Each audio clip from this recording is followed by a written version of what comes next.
J'ai déjà donné ce témoignage où, à un moment donné, un chrétien avait mis en place le projet, dans ses prières, de nuire à la vie du ministre de Dieu. En ce temps-là, je n'étais pas encore ministre, j'étais un chrétien comme tout le monde. Et au cours de la nuit, l'Éternel a parlé. C'est ça la force de Dieu. Quand nous avons cette intimité avec Dieu, même si quelque chose nous concerne, soit Dieu nous en parle directement, soit Dieu en parlera à quelqu'un d'autre qui le craint.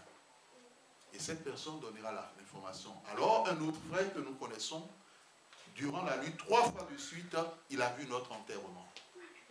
Il a vu notre enterrement, on était dans le cercueil, il y avait du monde, il y avait une foule.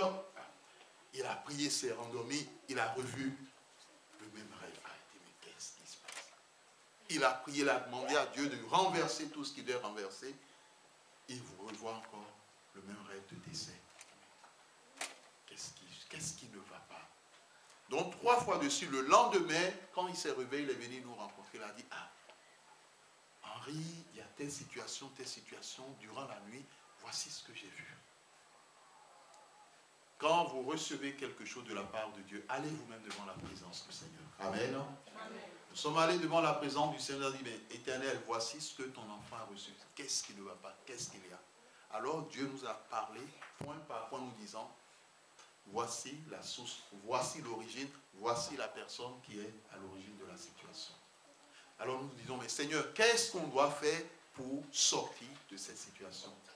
L'Éternel a dit 3 jours de jeûne. L'Éternel donne des instructions.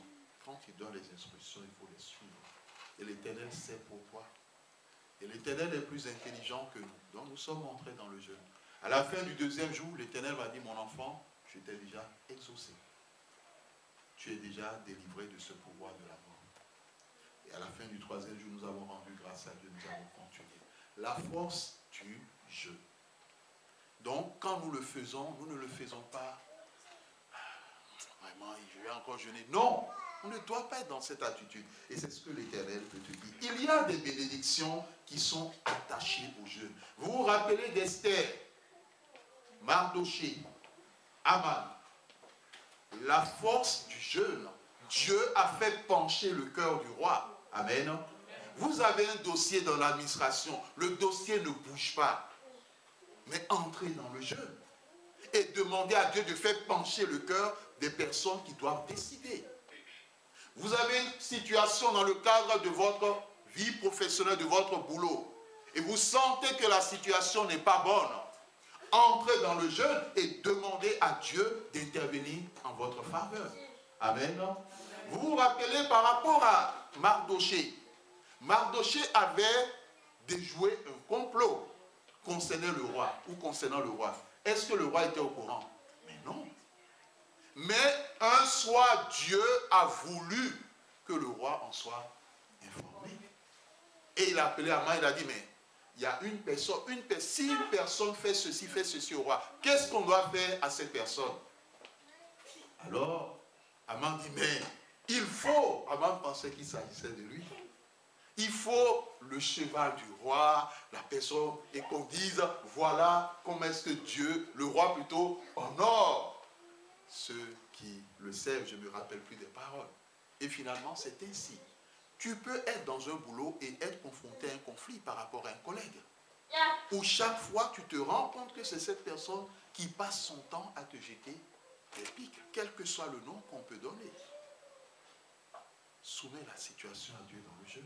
Vous dites, tu ne veux plus que ça soit ainsi. Tu es dans ce lieu pour être en paix. Tu es dans ce lieu pour faire ton boulot. On ne va pas au boulot pour être confronté encore à une guerre. On va au boulot pour travailler dans la sérénité et dans la paix. Bien-aimé, la force du jeûne. Donc, tout jeûne doit être joyeux. Amen. Il faut le dire à ton frère et à ta soeur. Tout jeûne doit être joyeux.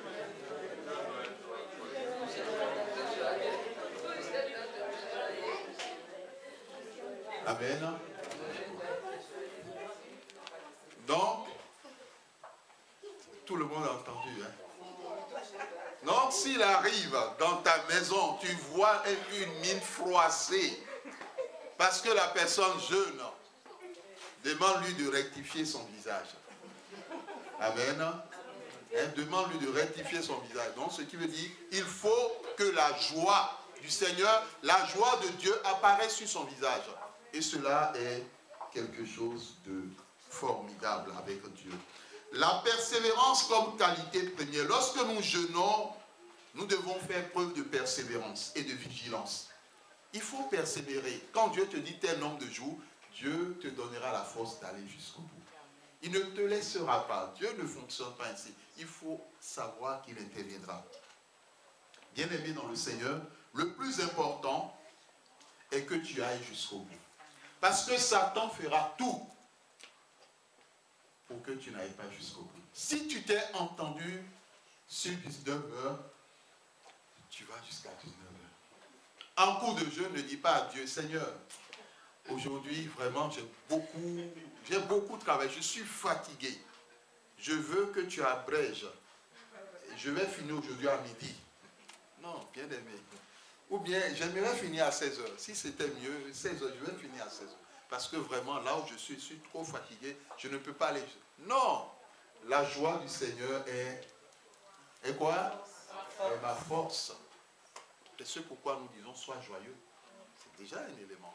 La joie de Dieu. Deuxièmement, quand tu es fatigué, tu n'en peux plus, demande au Saint-Esprit sa force. Amen.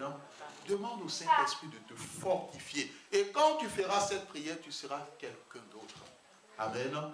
Lorsque le Saint-Esprit saisit une personne, la personne n'est plus la même. Lorsque le Saint-Esprit a saisi Gédéon, Gédéon est devenu quelqu'un d'autre. Lui qui était peureux, qui avait peur, il était devenu courageux. Lorsque l'Esprit de Dieu est descendu sur Pierre, qui avait dit non, Jésus, celui-là, je ne le connais pas. Ah, mais tu étais avec? Non, je ne le connais pas. Mais tu es l'un des 10.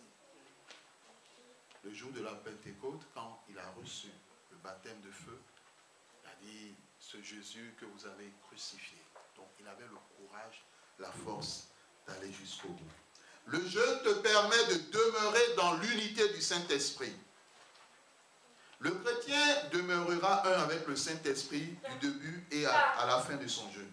Du début à la fin de son jeûne. Il doit laisser l'Esprit de Dieu prendre la direction de tout. Donc, quand tu commences ton jeûne, dis au Saint-Esprit de prendre le contrôle de toutes choses. C'est très important. En vérité, l'Esprit de Dieu seul sait comment intercéder. Et surtout, quels sont parmi les différents sujets de prière les plus importants. Tu peux aller devant l'Éternel par rapport à un sujet que tu estimes important, à savoir la santé. Or, ce qui tient à cœur à Dieu ce jour-là, ce n'est pas ta santé, ce sont plutôt tes finances. Amen. Et donc, le Saint-Esprit présentera les choses en fonction de la priorité à l'Éternel.